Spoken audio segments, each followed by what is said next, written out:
Majang tuak mar wuoke ne SHIF kendo dhi SHA kaachiel gi SHIF ne nitiere od bura kawuono kama be jatend migawo mar thieth Barasa mano Dr. Barasa nochopo kanyo Debora mar goyo mbaka ewi chenro ni ka bende oganda medo penjo mopogore opogore nyakoro Majang hawinje sigana ne.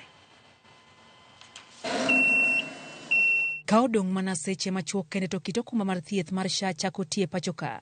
Penjo mathoth medo nyuolore ewi kaka kit okumbano biro tiyo kendo kaka ibiro ng'adi omenda go ir jopiny. Oganda jo Kenya pod medo golo ywak ewi pek mar rwako nyingegi e chenro mar okumba manyien no, ka moko kuom jopiny to ywak ni gionge kod ler malong'o ewi kaka itawo chenro makamano. Gigo kaka mag thieth go do weyo kata do punguza mane nitie chon cha mondo bed free gi manifesto mare gi manyo kony ma en ga kaka gi wisdom en ga go ok do chako keto wakendo e ng'ado okumba manyien mar silingi 900 mano dhi hinyo jo Kenya nikech manifesto ne gimo setimo kata achiel onge. Kwang'iyo portal mar jo SHIF osechopo 1.5 million kende to jo Kenya lawo 50 million tiende ni gini jo Kenya pingo. Okane rachne as long as ni onyalo bet ni wanyalo yudo thieth makare, wanyalo yudo yath osuptal, wanyalo bet ni ok chajwa gik masani chajowa mang'eny gi.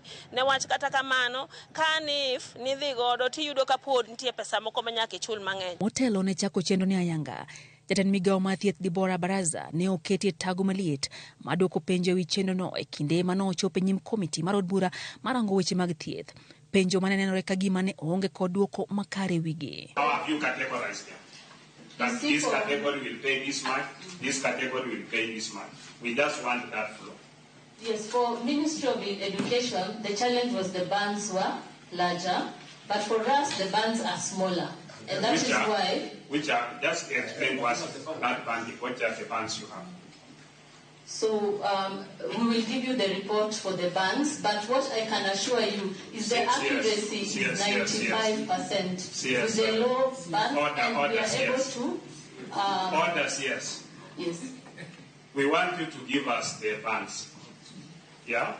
We want you to give us... I'm giving you the opportunity. Because Kenyans are listening.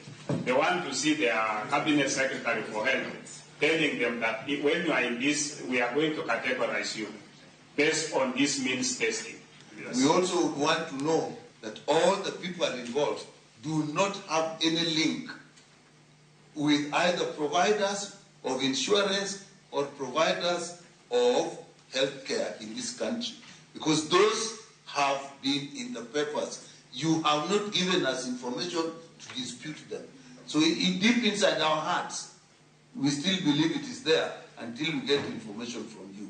Barasa wacho ni nyaka sani oganda jo Kenya maromo milion 2 osendikore okumba mar thieth no makoro igeno ni biro miyo jo Kenya thuolo mar yudo thieth mowinjore. We are happy to report that as of 29 September 2024, more than 2 million Kenyans have successfully registered into SHA. That is 2,019,588 registrations. Jotije mag SHIF osingnegi ni ok gibiriemgi tich kata obedo ni kit okumba manyien no biro chako tiye pacho ka e kinde ma piny owacho osechako pogo gigo makore biro tiyo godo e chenro no osiptende ma pacho ka kokalo kuom bad migawo mar KEMSA.